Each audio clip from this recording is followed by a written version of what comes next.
Bonjour à tous et bienvenue dans cette nouvelle vidéo qui concerne la personnalisation de Reaper. Dans cette vidéo, nous allons nous concentrer sur les configurations d'écran. Dans Reaper, il vous est possible d'ouvrir un grand nombre de fenêtres.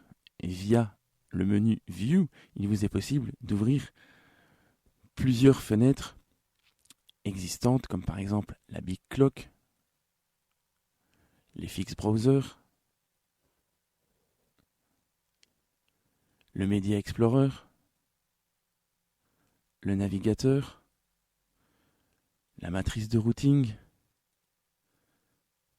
le manager de piste,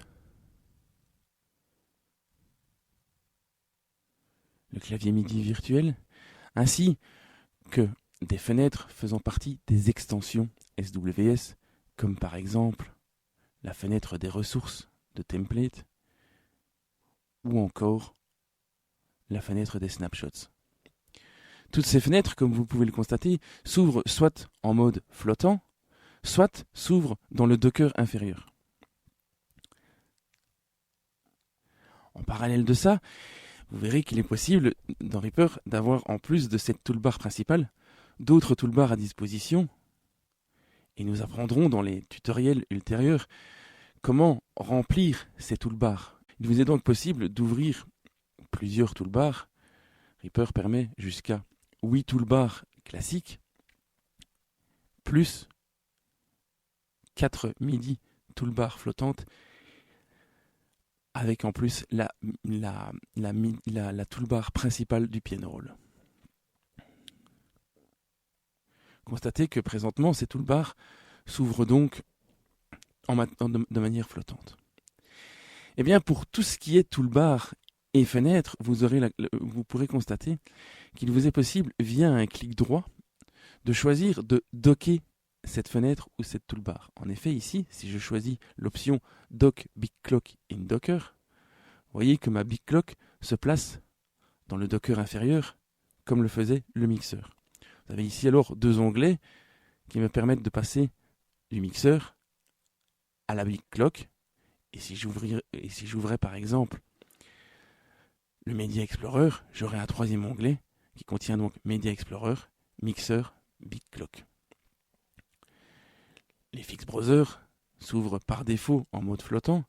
Et si je clique droit, constatez alors que j'ai la possibilité de placer également cet FX Browser dans le Docker. À vous donc de choisir quelles sont les fenêtres qui veulent s'ouvrir en mode flottant et les fenêtres qui veulent s'ouvrir en mode Docker. Cependant, vous allez constater que ça ne s'arrête pas là. En effet, s'il est pratique d'avoir des fenêtres flottantes, je trouve personnellement que le fait d'avoir les fenêtres dockées apporte un grand intérêt au niveau espace d'écran et au niveau rangement. Or, ici, je vais faire revenir le FX Browser en mode non docké, simplement en le glissant au milieu de l'écran. Voilà. Il y a parfois certaines fenêtres qui peuvent interagir entre elles. Exemple, ici, si je veux glisser un Reacomp sur ma piste 5, eh bien je peux simplement glisser-déposer l'effet sur ma piste concernée. Le souci, c'est que si je dock cette fenêtre d'FX Browser, vous pouvez constater qu'il est impossible, avec le mixeur et les FX Browser dockés, de réaliser cette opération de drag and drop. C'est pourquoi vous avez la possibilité de créer des dockers supplémentaires. Ici, je vais attraper l'onglet FX Browser et je vais aller placer cet onglet ailleurs dans ma fenêtre et je vais lâcher cet onglet là où je veux déposer le Docker. Vous voyez ici que j'ai la possibilité, via la barre bleue, de déposer mon FX Browser dans d'autres Dockers qui ne sont pas encore créés. Exemple, si je glisse les FX Browser ici sur la droite, vous constatez qu'il y a une grande barre bleue, ce qui veut dire que maintenant, mon FX Browser va être docké ici sur la droite. Et mon mixeur reste dans le Docker principal. Ce qui me permet donc alors maintenant de réaliser ce drag and drop avec les deux fenêtres ouvertes. Si je ferme mon FX Browser et que je ferme mon mixeur, lorsque je vais réouvrir mon FX Browser, celui-ci restera docké là où je l'ai laissé. Autre exemple, par exemple, le navigateur, qui vous permet donc, par simple clic, de naviguer dans votre projet. Eh bien, en plein écran ou en mode libre, celui-ci n'est pas très utile. Vous pourriez donc imaginer de le docker. Dans le Docker inférieur, il peut peut-être nuire à la visibilité d'une autre fenêtre que vous aimeriez bien voir simultanément. C'est pourquoi vous pouvez alors choisir de placer votre navigateur dans le Docker supérieur. Docker supérieur que vous pouvez bien sûr redimensionner. Petite note au passage, constatez ici que l'Fx Browser, qui est dans le Docker de droite, prend le pas sur le Docker supérieur. En double-cliquant ici, vous pourrez alors constater que l'inverse se passe. Le Docker supérieur prend le pas sur le Docker inférieur. Idem ici pour cette jonction. Si je double-clique, le Docker inférieur prend le pas sur le Docker latéral. Et si je reclique ici, c'est l'inverse qui se passe. Vous avez donc la possibilité de placer toutes vos fenêtres exactement comme vous le souhaitez. Imaginons que j'ouvre la fenêtre de Track Manager, qui est donc un gestionnaire des pistes qui vous permet de cacher ou afficher certaines pistes et d'atteindre certains éléments de pistes. Imaginons que je veux armer toutes les pistes, et bien en faisant ceci, j'arme toutes les pistes d'un coup.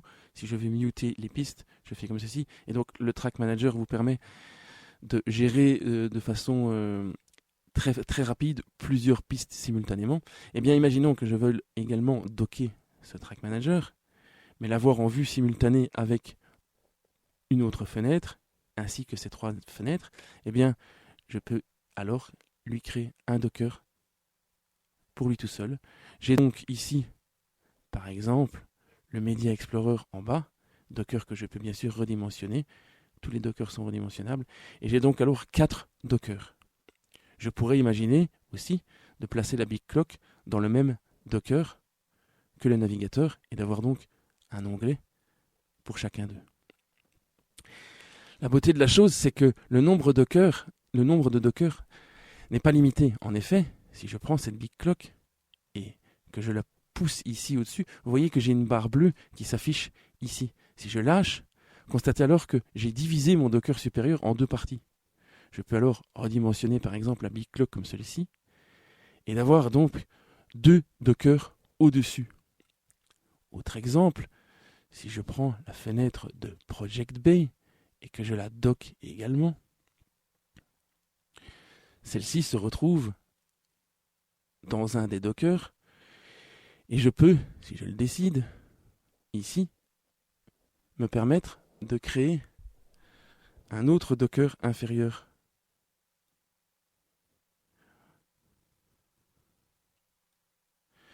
Voyez donc que j'ai en parallèle ma fenêtre de Media Explorer, ma bibliothèque de projet, ou Project B, mon FX Browser, mon Track Manager, mon navigateur, ma Big Clock. Et je peux bien sûr redimensionner chacun des Dockers individuellement. Lorsque vous fermez les différentes fenêtres que nous avons ouvertes et que vous décidez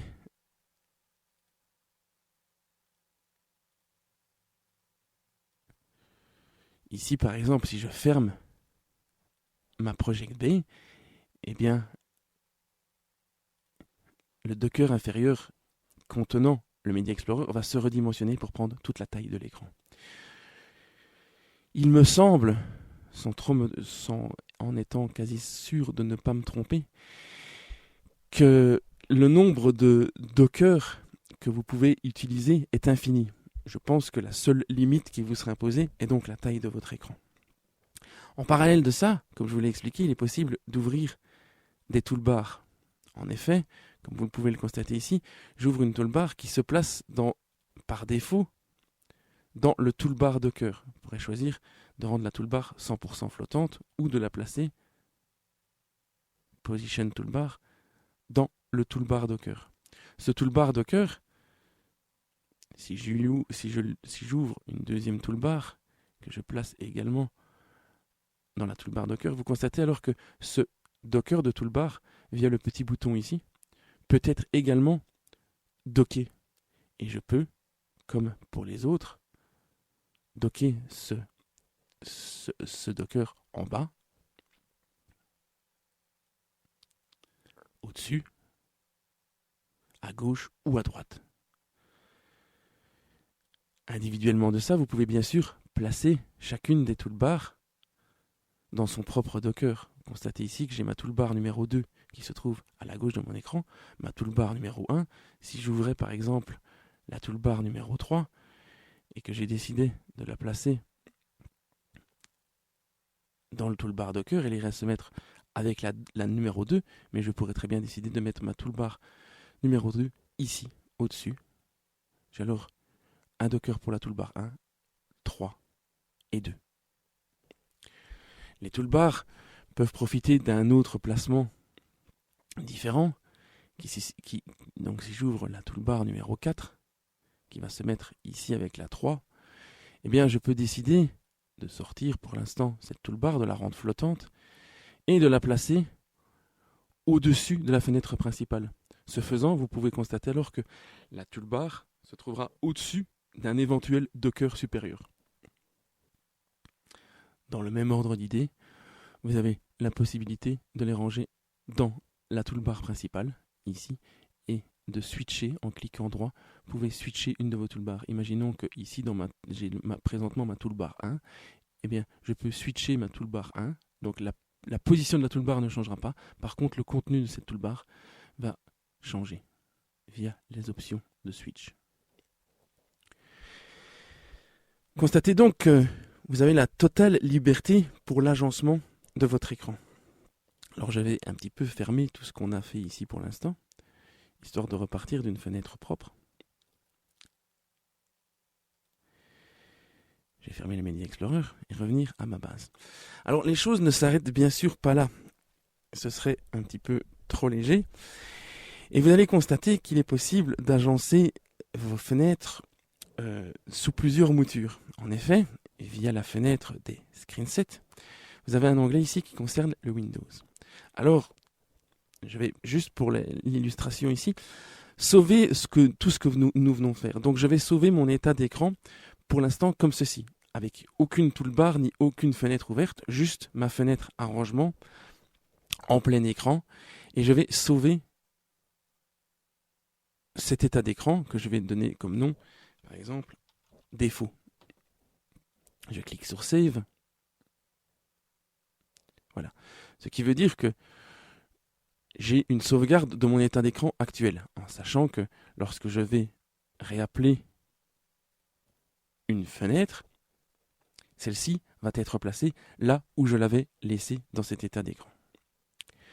Imaginons maintenant que je souhaite avoir une vue qui est un petit peu différente, et donc plutôt que d'avoir le mixeur ici en bas qui me montre toutes les pistes, eh bien je souhaiterais avoir une espèce d'inspecteur, comme c'est le cas dans d'autres softwares. Eh bien je pourrais alors décider de cacher le master ici, d'afficher le master dans une fenêtre séparée. Cette fenêtre, la placer dans un Docker que je placerai à droite. Et je vais placer mon mixeur ici, à la gauche de mon écran. Je vais décocher l'option Show Multiple Row, voilà, pour ne voir qu'une seule piste à la fois. Je vais également m'assurer d'avoir l'option crochet Scroll View When Track Activated. Ce qui veut dire que si je sélectionne ma piste 1, le scroll du mixeur, qui n'a d'une épaisseur que d'une seule piste, va sélectionner la piste 1 également. Si je sélectionne la piste 2, le mixeur scroll automatiquement. Donc en fonction de la piste que je vais sélectionner, j'aurai ici sur ma gauche le parallèle de ma sélection dans mon mixeur. Alors ici, j'ai donc une sorte de vue inspecteur, mais le layout de la piste n'est pas très parlant. Je vais ouvrir la fenêtre des screenset layout, et pour le mixeur panel, je vais choisir un autre type de layout, par exemple le sidebar. Alors, je vais ici élargir un petit peu. Et je vais scroller de façon à n'avoir qu'une seule piste visible. Voilà. J'ai donc, comme vous pouvez le constater, ici, si je placerais un effet ici sur ma piste 1, voilà, comme ceci, vous voyez que j'ai donc ici, quand j'ai ma piste 1 en sélection, j'ai accès à ces effets. Également, si je crée un routing, j'ai accès directement via ce bouton aux auxiliaires. Je pourrais afficher les paramètres de modulation comme j'ai vu. J'ai un beau grand fader, bien visible, qui me permet donc de réaliser par exemple des automations beaucoup plus précises qu'un fader aussi petit et horizontal. En parallèle de ça, vu que je dispose des boutons mute, solo, etc., dans cette partie de l'inspecteur, il n'est peut-être pas nécessaire d'avoir ces boutons également répercutés sur le TCP. Je pourrais donc choisir dans le screen set layout d'avoir comme track panel un layout qui m'afficherait uniquement le nom de la piste et un beau gros vumètre. Ce qui me permet donc, par exemple en enregistrement, d'avoir directement en vue un très beau gros vumètre. Même si je le mets vertical, vous voyez qu'à un moment, ce vumètre passe en vue verticale. Et je peux même me permettre de redimensionner, par exemple, mon TCP de la sorte. Alors pourquoi je fais tout ça?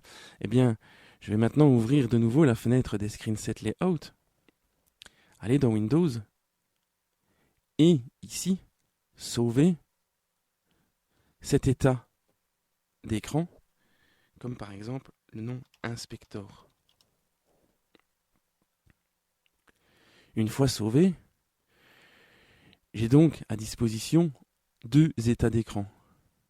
L'état défaut, que si je load, je reviens donc avec mon état d'écran comme celui-ci se trouve présentement, avec mon mixeur, si je le rouvre, qui est bien docké en bas de mon écran, qui a les layouts comme je les avais laissés dans cet état d'écran par défaut, et les layouts du TCP sont également conservés. Et si je reload mon inspecteur, j'ai donc mon écran qui est formé comme ceci. Et vous pouvez constater ici que j'ai des load keys, qui signifient donc des raccourcis clavier, qui me permettent de charger ces différents états d'écran. En effet, ici, vous voyez que l'état d'écran défaut est relié à la touche F7, l'inspecteur à la touche F8. Je peux bien sûr choisir de modifier ceci via la case Edit Shortcut. J'ai donc ici Load Windows 7.1 et je peux affecter n'importe quel shortcut. Par exemple, si je veux affecter au Windows 7.5 un shortcut, je clique sur Add, j'entre la clé, la touche qui m'intéresse, je clique sur OK et j'ai maintenant la case F11 qui est affectée à cette action. Donc, même si cette fenêtre est fermée, si je pousse sur F7, je charge ma vue d'écran normale, F8, mon inspecteur. Il est à noter que si, ici, je n'ai fait que modifier le mixeur, imaginons que si je reviens sur mon état d'écran principal, vous vous rappelez que mon navigateur, ici, se situe au-dessus de mon écran, comme ceci. Et si j'ouvre maintenant mon état d'écran suivant, que j'ouvre mon navigateur, celui-ci se trouve également au-dessus parce que je ne lui ai pas demandé de bouger. Si maintenant je décidais de placer mon navigateur ici en bas, comme ceci, et que je sauvais à nouveau la vue inspecteur,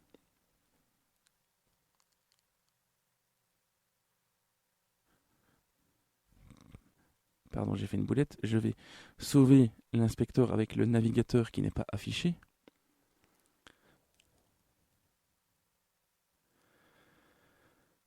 Voilà qui est fait. Eh bien, F7, si j'affiche le navigateur, il va se placer au-dessus, là où je l'avais laissé en sauvant l'état d'écran numéro 1. Si je load F8, constatez que le navigateur était affiché. Comme j'ai sauvé l'état d'écran sans le navigateur affiché, celui-ci disparaît. Et si je le réaffiche, celui-ci se place en bas. Alors, vous l'aurez compris, vous n'êtes pas limité à 2 états d'écran, vous en avez 10 à disposition. Vous pourrez donc imaginer revenir ici pour le mixeur panel à l'état normal. Pareil pour le TCP. Cacher le navigateur, faire sortir le mixeur, le remettre dans le Docker inférieur, augmenter la taille du Docker inférieur, et on pourrait faire par exemple un autre mode qui serait le mode d'édition. Exemple, voilà les items properties, vous avez la possibilité de docker cette fenêtre, on va la docker ici en bas. Voilà.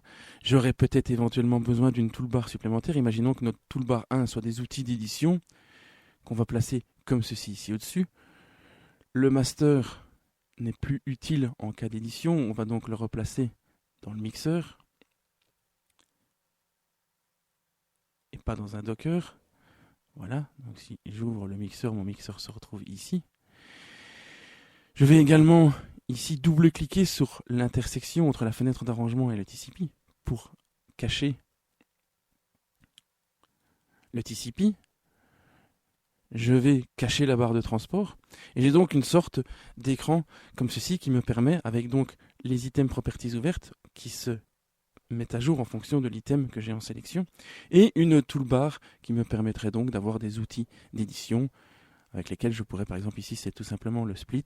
Voilà, je clique droit et je peux splitter mes items comme bon me semble, et je pourrais avoir tout un tas d'autres outils avec la fenêtre d'item properties ici placée en bas. J'ai donc uniquement mes outils, ma fenêtre d'item properties et mon écran en bien grand, et je vais alors ouvrir la fenêtre des screenset layout dans l'onglet Windows. Je vais sauver le troisième que je vais nommer mode edit.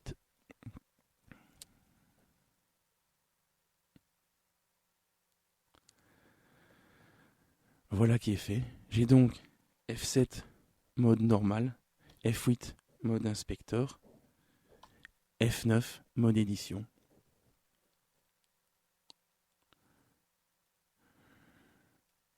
Je pourrais également, si j'avais une piste MIDI ici,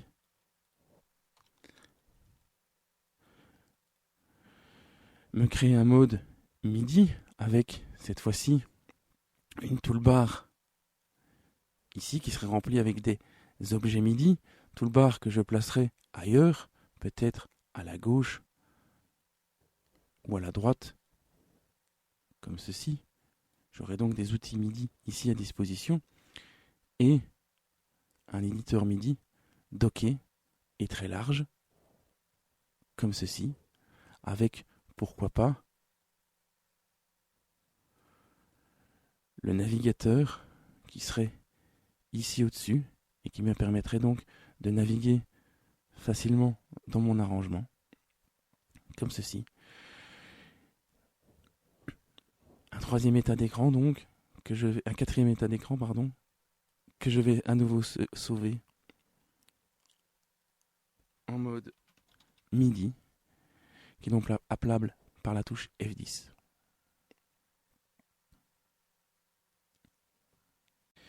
Donc F7, F8, F9, F10. Comme vous le constaterez, c'est fichtrement pratique, car en une seule touche, eh bien, on peut atteindre très facilement l'état d'écran que nous souhaitons loader. Petit détail, si ici je prends mon mode inspecteur, vous constaterez ici que dans les screensets, vous avez la possibilité de cocher la case Autosave when switching screenset. Ce qui implique que lorsque je suis en mode inspecteur et que j'utilise une touche ou que je repasse dans un autre défaut et que je crée éventuellement des modifications dans mon état d'écran présentement ouvert, eh bien ces changements seront sauvegardés lorsque je vais passer d'un à l'autre. Exemple, ici je vais fermer la fenêtre, je vais ouvrir par exemple les fix browser, voilà, en plus du master, et je vais ouvrir également la big clock que je vais mettre ici. Eh bien, vous vous souvenez, lorsque j'avais sauvegardé l'état d'écran avant, il n'y avait pas la big clock et il n'y avait pas les fix browser. Si maintenant, avec cette case ici, autosave when switching, si je repasse en mode F7, j'ai donc ma prise par défaut. Et si je reviens maintenant à mon mode F8, donc mon mode inspecteur, constatez que Reaper a sauvé pour moi l'état dans lequel je l'ai laissé avant de switcher via un raccourci clavier. Et donc, cette option peut être éventuellement sympathique pour pouvoir se permettre de laisser les fenêtres comme vous les avez laissées et non comme vous les aviez enregistrées.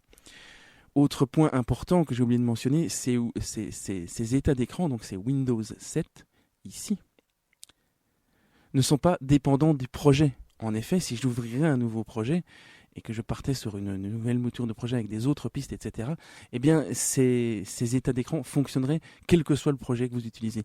Donc ça vaut vraiment la peine de passer un peu de temps à essayer de placer chacune des fenêtres comme vous les voulez et d'enregistrer ça sous plusieurs états d'écran différents. Et alors, en un simple raccourci clavier, il est très simple de passer d'un à l'autre. Je dis raccourci clavier, vous n'êtes pas obligé bien sûr de vous cantonner à ça. Nous verrons dans une autre vidéo qu'il est possible de personnaliser des toolbars. Exemple ici, je vais par exemple customiser ma main toolbar. J'entrerai plus dans les détails dans une prochaine vidéo, donc je vais aller très vite. Je vais aller chercher l'action Windows 7 2, par exemple, que je vais choisir ici. J'ai un nouvel icône qui vient d'apparaître, qui s'appelle Load Windows 7 2. Si je save, et bien maintenant j'ai donc un bouton qui me permet de partir dans cet affichage, et je pourrais créer un bouton qui me fait revenir à l'affichage numéro 1, etc. Donc voilà, je vous invite réellement à profiter de cette monstrueuse option que propose Reaper. C'est vraiment super pratique. Vous constatez que même les layouts que vous entrez dans les menus généraux ici, donc les layouts qui sont pris en compte ne sont que les layouts généraux, et bien ces layouts sont sauvegardés avec, donc ça ouvre vraiment la porte vers des tas de possibilités. Évidemment ça dépend du thème, ça dépend de beaucoup de choses. Je ne l'ai pas mentionné, mais si dans un des états d'écran j'avais sauvé la barre de transport en état traditionnel plutôt que small, ceci aurait été sauvé également avec mon état d'écran. Pareil pour les modifications dans le mixeur. Dans la vidéo précédente, j'expliquais que dans le mixeur, on pouvait placer les folders uniquement à la gauche, etc. Eh bien, toute option d'affichage que vous auriez enregistré avec un état d'écran se verrait enregistré avec. Voilà, j'espère que ce tutoriel vous sera utile. J'espère que vous aurez appris des choses utiles. N'hésitez pas à vous servir de ces Windows 7, c'est vraiment super pratique et ça vous permet de naviguer à une vitesse folle en fonction de ce que vous voulez faire dans votre arrangement. Merci à tous pour votre attention et je vous retrouve dans la prochaine vidéo.